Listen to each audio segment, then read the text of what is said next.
In 1966, a scientist released a manuscript that should have changed the world. Instead, before the public could even crack the spine, the CIA stepped in and classified it. For nearly 60 years, this document remained hidden in the shadows of national security. When it was finally declassified a few years ago, the public didn't get the full story. They got a sanitized version. Out of the original 284 pages, the CIA only released 57. The question isn't just what was in those pages, but why the government felt the need to hide a book about ancient history for over half a century. The answer is as terrifying as it is simple. The author, a former McDonnell Douglas engineer named Dr. John Thomas, claimed to have calculated the exact date for the end of the world. He called his work the Adam and Eve story, and it wasn't a metaphor.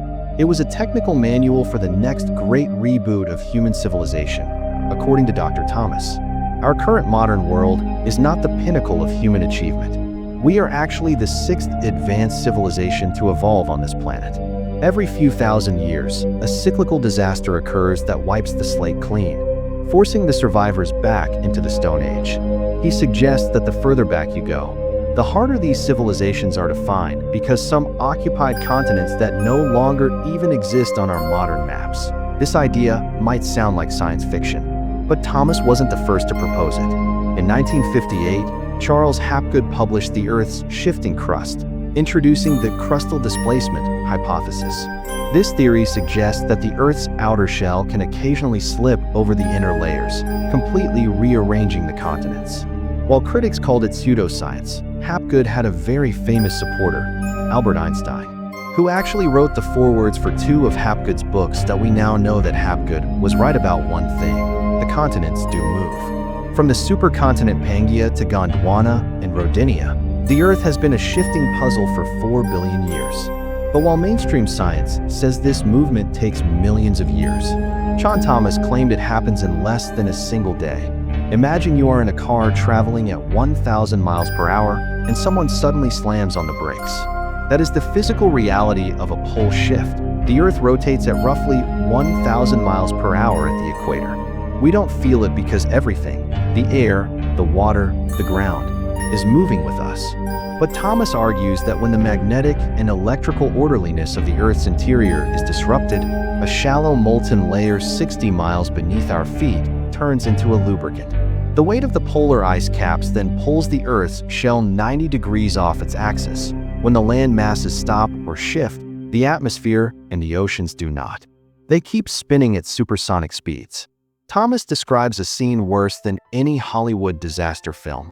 The wind, a supersonic bombardment of air that shreds everything in its path.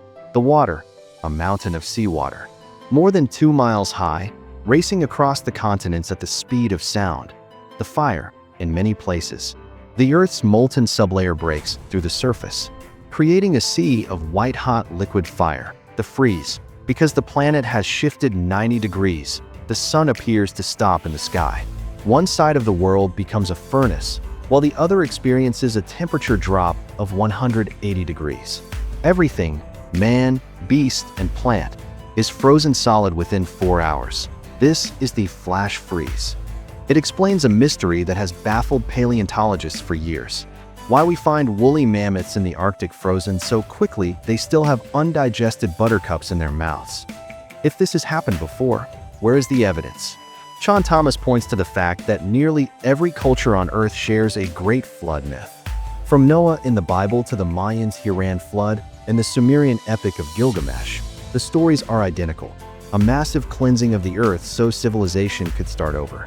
One myth is folklore, but 40 identical myths across isolated cultures look like history. Geologically, the evidence is etched into the landscape.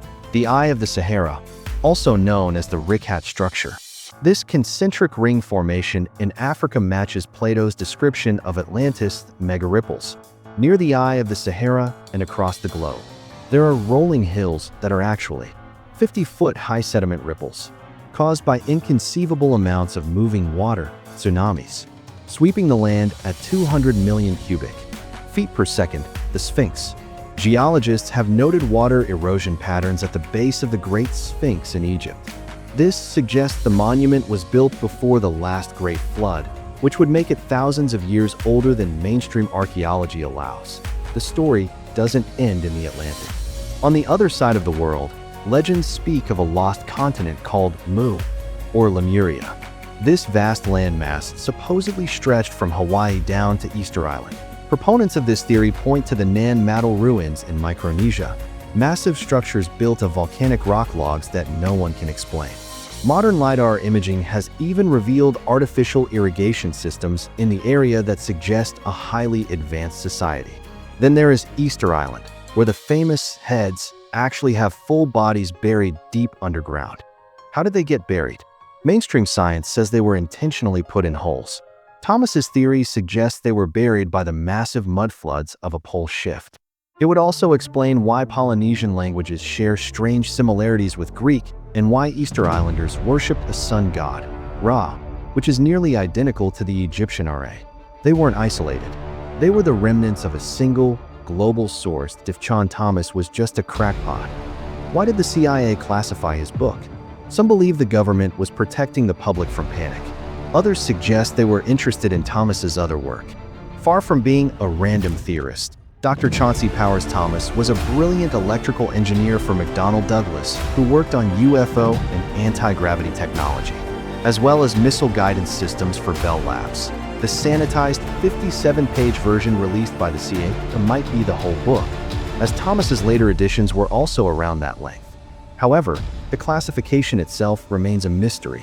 Was it because he was working on sensitive aerospace tech at the same time he was writing about the apocalypse? Or did his calculations about the Earth's magnetic field hit too close to a truth the government is currently monitoring? In 1993, Thomas updated his prediction, suggesting a shift would happen around the year 2000. He was wrong about the date, but was he wrong about the process? Modern science confirms that the Earth's magnetic poles do flip. It has happened hundreds of times in the geological record. On average, these flips happen every 300,000 years, but we haven't had one in nearly 800,000 years. We are, by all accounts, way overdue. More concerning is the speed. In the early 90s, the North Pole was drifting about 9 meters per year. Today, that speed has increased to 40 meters per year. Our magnetic field, the very thing that protects us from solar radiation, is weakening rapidly, while a full physical crustal displacement is still debated. A magnetic pole shift is a certainty. If the field collapses or tangles during a shift, we become vulnerable to solar winds and coronal mass ejections. Our satellites would be fried, our power grids would vanish, and the civil unrest that follows would be an understatement. John Thomas's The Adam and Eve story is a chaotic, sometimes eccentric mix of ESP, UFOs, and geology. He was often dismissed as a peddler of pseudoscience. But as we've seen with the movement of continents and the reality of magnetic pole shifts, the only difference between pseudoscience and real science is often just a matter of time. If even a fraction of his cyclical cataclysm theory is correct, then our time as the sixth civilization may be shorter than we think. If you enjoyed this story, help us by hitting that like button and subscribe to Unsealed Mysteries for more thrilling stories. Until next time.